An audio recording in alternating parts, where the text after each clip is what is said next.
Yeah, well, I think we all go into medicine and our various specialties. Oftentimes it kind of starts with the story. My story is probably pretty common that I was very close to my father's parents, my grandparents, but they lived in Delaware while I grew up in Indiana with my family, and my father was an only son. But seeing my grandparents go through their um, particular health struggles, they both have passed away. It's probably been at least a decade since my grandfather passed away, my grandmother before him. But my grandmother, she was a lifetime smoker, developed lung cancer, metastasized to her brain. Watching my grandfather try to care for her as she started to sink further and further health wise.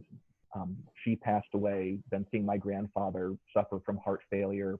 And it was hard for them since my father was a third of the way across the country. Yeah. They didn't really have very concerted geriatric specialized care. So that certainly made an impression on me. So then, when it came time to look into a specialty, geriatrics was something very present in my mind. Um, so certainly I feel like the older population is one that's very present to us. Of course, we see them every day. They're in all of our families, but they're still vulnerable, and I dare say, based on the amount of need versus services available, they're relatively underserved, and that can lead to a lot of problems, neglect, isolation, suboptimal care. So, certainly a population I felt like I could really make a difference. I enjoy the complexity of the care. I think that's something that really is important just because um, you have to get used to seeing these humongous med lists and humongous problem lists and, having 4 or 5 specialists involved and trying to coordinate amongst that. So it takes practice. I was daunted when I first started my training, but you get the hang of it. And if you enjoy it, then it makes it a lot easier. I love that team-based approach we were talking about. Yeah.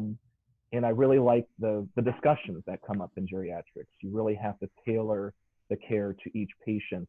Um, One of the basic tenets of geriatrics is that you really have to treat each patient individually. We know that people age at such different rates that, I've had a 90-year-old who plays hockey and an 80-year-old who still runs Oh, wow. marathons, and 65-year-olds who are, very, very sick and disabled. So you really have to tailor the care to each patient, and that leads to a lot of discussions on goal setting, quality of life, what do they want to achieve, which I enjoy. And certainly as you get towards, more terminal illnesses and late in life, it's discussions of, what would make you happiest as you approach the end. So those discussions are not easy for most physicians, and I can understand why, but I feel like I can do those pretty well. I get some measure of satisfaction when we can help the patient in those scenarios. And, if we can get a good outcome, then, that's what I enjoy.